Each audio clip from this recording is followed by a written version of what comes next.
game like this, I mean, do you come away feeling good because you got a win, or do you come away feeling a little more just frustrated that you weren't able to kind of put them away as convincingly as maybe you would have liked? I think we're feeling good. They're very good at defense. That's what they strive in. They strive in that pack line defense, and they're really good at it. And I think the offense, I mean, in our first half, we executed our offense really, really well. And then in the middle of the second half there, we started to lack a little bit. But I think in the end, we pulled away well, and we kept going, even though they were trying to get us to shoot outside. We missed some shots, and then we came through in the end. You talked a little bit about some of your early shots. I mean, was it your desire to take those shots, or were there opportunities that kind of opened up for you, especially the threes early on? I think every player, when you're fielding it, you ask for the ball more, and then your coach obviously gives you the green light more, and then they call plays for you.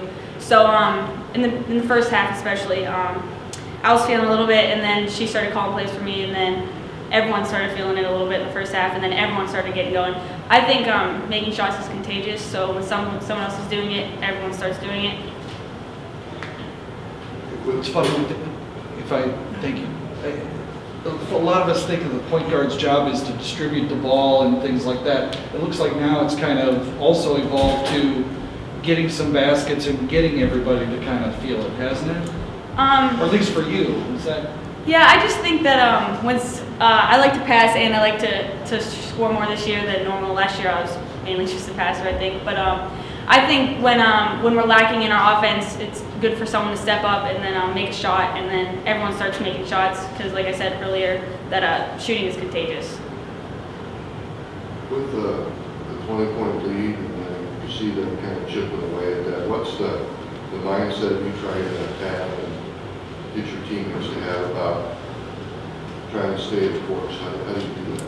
I think it all starts first on defense, and in the second half there, we started giving them second chance points, and we weren't rebounding like we should. We weren't being strong enough, and I think we got in the huddle and we just said that that's what we're doing wrong right now. We need to rebound.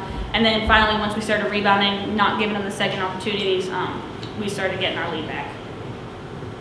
There's another part of that, though, the flow of the game.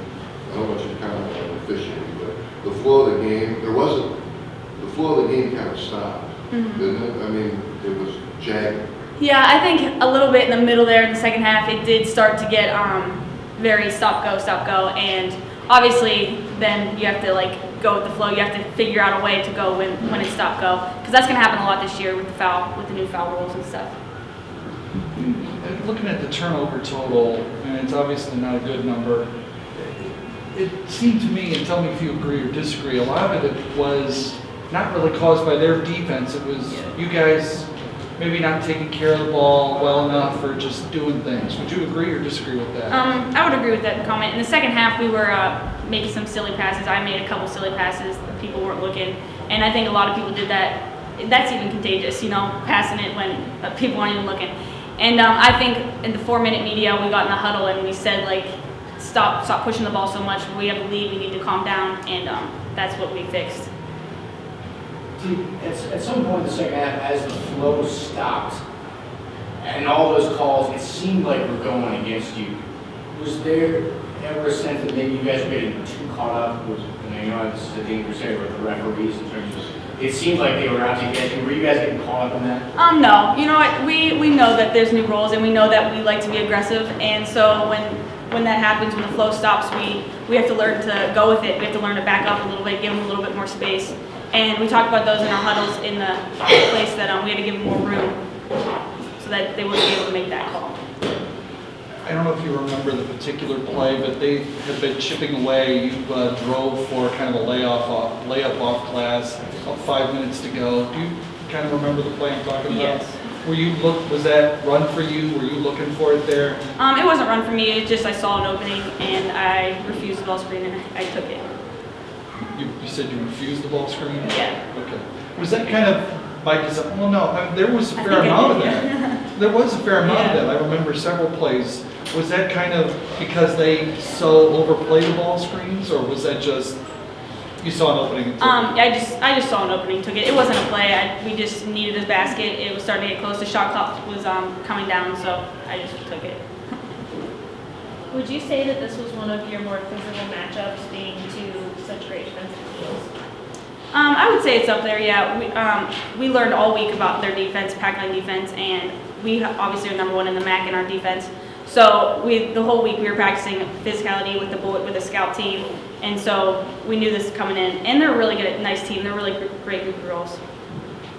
Really happy with today's effort. This is a Northern Illinois team that's coached by Kathy Bennett that has been in this profession for years. She's one of the classiest people in the profession, one of the most knowledgeable.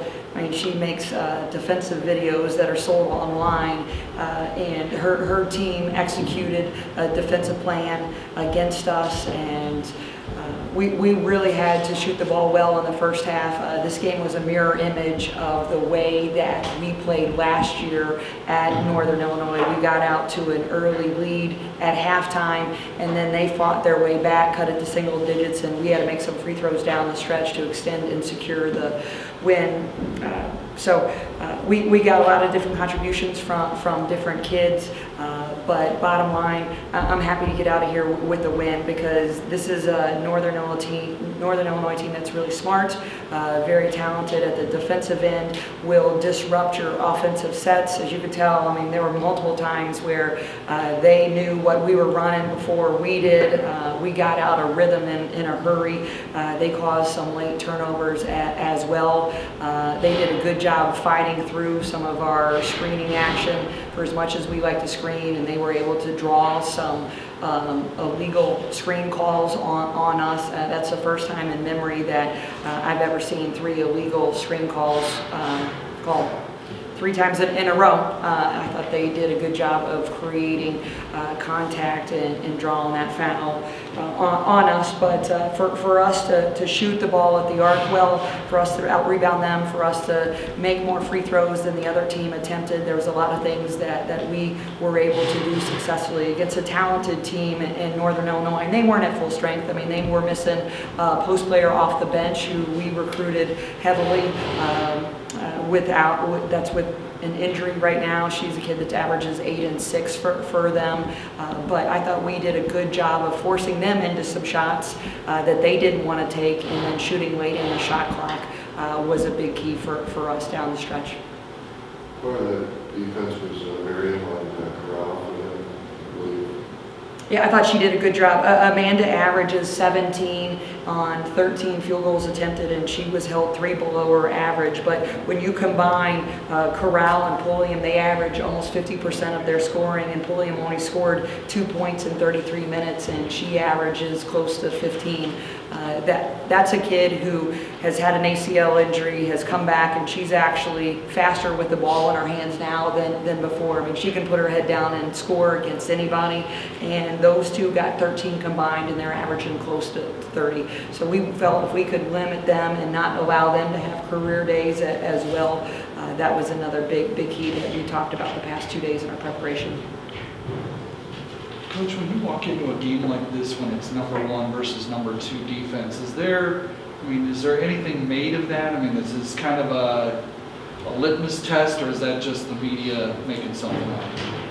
No, I missed a couple meetings because I was so stressed and watched extra film. I was struggling with what to call offensively, what could get us to score, especially in the second half. And they just did a good job getting around our screens. They do a good job of not allowing you paint touches on guard penetration. And then this is the first time that we've actually had some trouble getting the ball inside. They did double Jill Stein and Abby Siefer and Alexis Rogers inside, and we weren't even able to kick it out before. And we've got some movement when that happens, but we were unable to get that. So no, I knew exactly what this game was going to be. I felt like if we could get to 60, I thought we could win. And that was my big key. We wrote it on the board. That was a big number. I knew we weren't going to get our average today, which is about 71 right now. But this is, like I said, I mean, when she retires, she's going to sell defensive videos, and she's going to work the coaching clinic circuit like no other. But she's a very talented And coach. make a lot of money doing it, isn't she? She'll get some of my money, yes, when I buy those videos. I guess my point is, though, that, yeah, they come in with all those honors and awards and so forth, but you guys, 17 points allowed in the first half. Was that kind of the challenge to prove that your defense belong up against their defense? Our team did a very good job in our 2-day preparation. We watched a lot of film on this team. I thought Sahar did a great job with the scout. We knew what they were going to run. But at the end of the day, this game came down to player personnel tendencies. And I've seen a lot of these kids on the AAU circuit. I've seen a lot of these kids obviously in their career at Northern. And I thought we had a very good scout and plan to what each kid could do and what each kid could not do. In a game where Alexis isn't scoring after being on her before the game, she doesn't do 12. So just kind of show you what kind of player she is. She's showed me what type of player she is since the first day she got to campus. She is the smartest basketball player I've ever been around. I mean, her defensive adjustments and her defensive rotation, especially late in the second half. Her 11 defensive rebounds, the majority of those were in the second half. As you could tell, there were a lot of balls that could have gone either way, especially in the second half when they cut it to single digits, and she curtailed that immediately with her effort.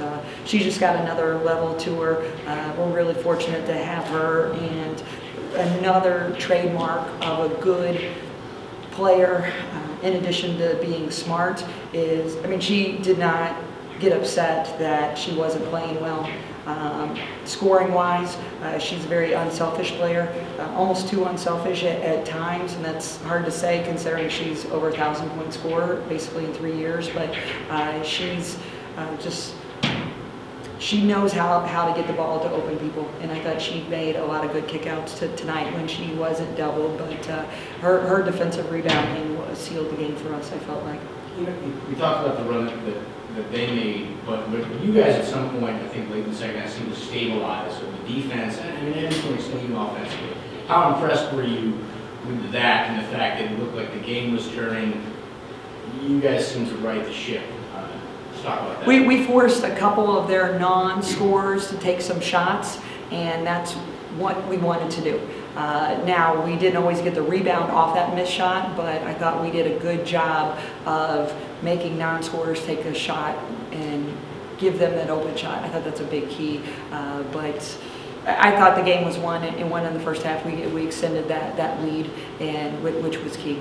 Were you concerned at all that this could slip away completely, or do you think the lead was too big? I mean, it seemed like they just ran out of time. I thought there was not enough time for them to come back with how much time they were taking to score.